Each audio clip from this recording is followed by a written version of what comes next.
Well, a major fire broke out in the wee hours today in Bengaluru. The fire, which was spotted at Sri Manjunath Timber Yard and Sawmill at Bommasandra in Heppagodi, has turned into a massive inferno. 14 fire tenders have been rushed to the spot to douse the flames. No casualties have been reported, but material worth lakhs have been gutted. The fire has finally been doused after several hours. But that particular fire created quite a bit of chaos. It spread and of course early this morning we understand that the fire tenders were called in by passers-by who noticed that there was a fire in the vicinity. No word on what caused the fire, but huge damage is being reported. In fact, logs and furniture worth lakhs have been gutted in the blaze. As of now, of course, we are awaiting information on what led to the fire, but fortunately no casualties being reported. The fire did spread to a great extent. In fact, the houses above also got on fire, but we do understand that it didn't completely spread. The fire officials did manage to contain it before that took place, but several people's belongings in those houses have been charred. In fact, you can see on your screens that quite a bit of damage in that particular timber yard and sawmill. Officials still working to find out exactly what led to the fire. They did go ahead and evacuate people in a timely manner. Also ensure that they kept away all the LPG cylinders of the households so that no sort of error takes place on their part, wherein it only leads to more chaos. But of course, more than anything else now, a lot of fingers also being pointed at the owner. It is said that the owner has absolutely no NOC certificate, which clearly shows that there was some sort of flouting of safety standards. Of course, at this point, it's too early to tell on what led to that fire. That is only post investigations that we will know. But either way, the owner is definitely going to pay for not having taken the required steps when going ahead and setting up a yard or a factory. In fact, as you can see on your screens, their residents are being taken out of their homes after the fire is said to have spread even above the yard.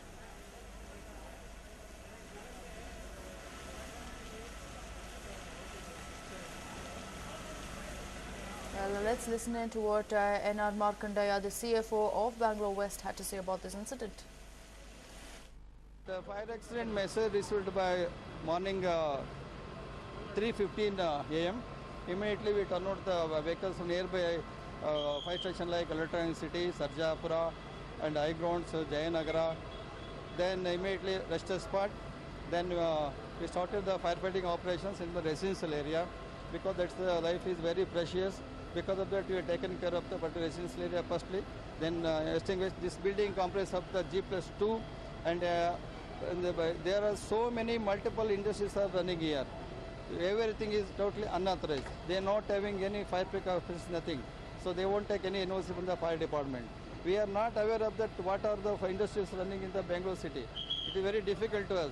So this industries come forward, contact the fire service. What are the fire precautions in the laid down in the Fire Service Act and the Industrial Act? They have to follow strictly.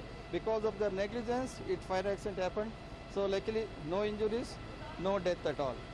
How many engines are there? There are 13 fire tenders at the rescue spot from a different part of the Bangalore city, and all my 550 and my other officers worked in the firefighting operation. We succeed to extinguish the fire. And well, a woman became a victim of a jilted lover's bloody assault in Bengaluru last night. A man named Ganesh slit her throat with a blade and left her bleeding. The incident took place at Gaddadahalli in Byatarayanapura. Ganesh claimed that he was in love with her for the past 2 years, but the woman did not reciprocate his love and her wedding was also fixed.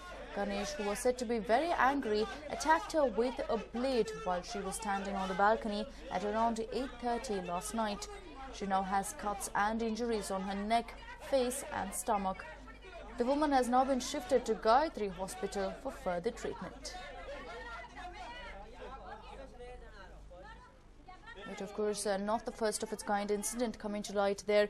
This time around, fortunately, we have this particular woman managed to escape with some injuries to her neck, face and stomach. In so many such cases, we have seen it turn into a complete tragedy with the loss of a life. In this particular case, of course, Ganesh has been taken into custody. It took place about 8:30 p.m. last night when the woman was standing in her balcony. He attacked her with a blade, and as you can see there, a lot of blood was also spilled. A struggle of sorts was also witnessed, but he continued after slitting her throat to go ahead and injure her face as well as her stomach. She is being treated at Gayatri Hospital as of now, and if it wasn't for the relatives intervening and going ahead and sending Ganesh to the police station, we could have looked at it becoming a lot worse. Ganesh claims that he was in love with this woman for the last 2 years and she did not reciprocate his feelings, and that is what led to him taking the extreme step of assaulting her. Well, a Tehsildar and his staff in Belgaum district have found a new way of cheating government and minting money. They have been creating bogus bills for reimbursements. Take a look. This Jeep is literally scrap as it has not been used for several years now. It may look useless to onlookers, but for a few, it is earning lakhs of rupees. That is exactly what's happening in Bendewad village of Raibagh Taluk in Belgaum district. It is alleged that the Tehsildar of Raibagh and some of his colleagues are colluding with water supplying contractors and cheating the government under the pretext of supplying water to Bendewad village.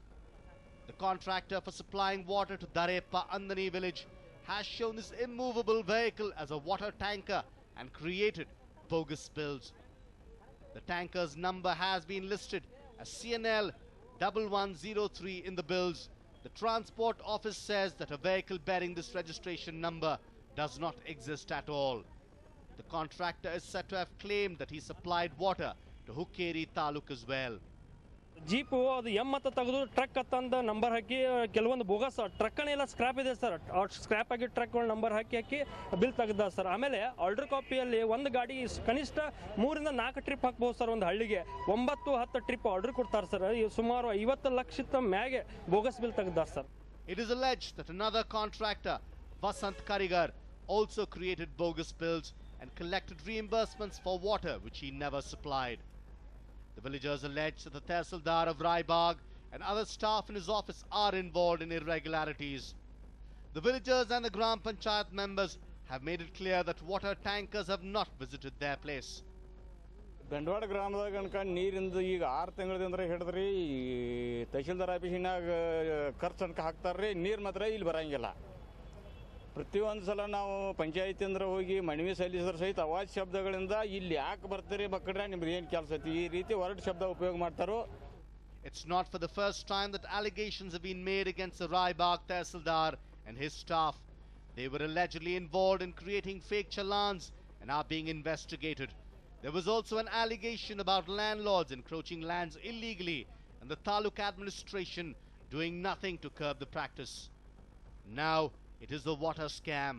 Will the government wake up and take action against the offenders? Shrikant Kubbakadi, News 9, Belgaum. And Arvind Kejriwal is holding a road show in Faridabad as he begins his 2-day tour of Haryana to canvass for candidates of his Aam Aadmi Party. Before Kejriwal's arrival, black flags were waved by a group of people who had gathered at the point where the AAP chief was scheduled to begin his roadshow.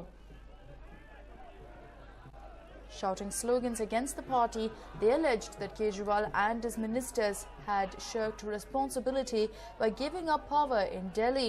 They were angry as he had made several promises and the people had voted impressively for the fledgling party on the latter's promise of providing clean, corruption-free governance. So quite a bit of chaos was witnessed even before Kejriwal descended in Faridabad, and soon after, of course, it was a sea of Aam Aadmi Party workers who had gathered there to catch a glimpse of their chief Arvind Kejriwal and support his roadshow. Of course, Kejriwal is on a nationwide tour, and now, of course, he is in Haryana for a 2-day tour, which will see him going ahead and campaigning for his candidates in the upcoming elections. but quite a bit of a galata being witnessed before Kejriwal could reach that particular spot. Protests broke out where several people were seen with black flags, as you can see on your screens. Even later on, they were standing there with black flags, but they went ahead and accused Kejriwal of letting down the people in Delhi who had voted for them.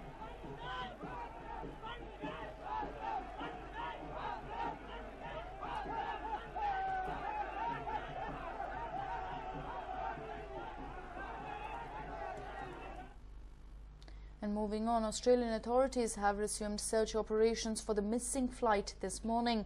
They have added more aircraft and broadened the area of the remote Indian Ocean, being searched for any trace of the Malaysian airliner missing for 2 weeks. 3 planes have left this morning on the 4-hour trip to the area, about 1,500 miles southwest of Perth. 3 other P3 aircraft, including one from New Zealand, will leave later in the day. They will cover 36,000 square kilometers, about 14,000 square miles. That is roughly 50% larger than the area searched on Friday. Because of the distance to and from the area, the Orions can search for only 2 hours, but the commercial planes can spend 5 hours looking.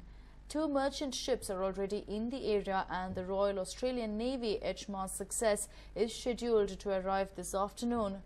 The hunt for flight MH370 has focused there in that area alone, since credible satellite images revealed objects that might be wreckage from the Boeing 777, which vanished on March 8th with 239 people on board. 2 Chinese aircraft are expected to arrive in Perth as well, and 2 Japanese aircraft will be arriving on Sunday. A small flotilla of ships coming to Australia from China was still several days away. Australia sent 1 plane to fly over one of the remotest places where the satellite images were taken, and another 4 planes flew toward desolate islands of the Antarctic.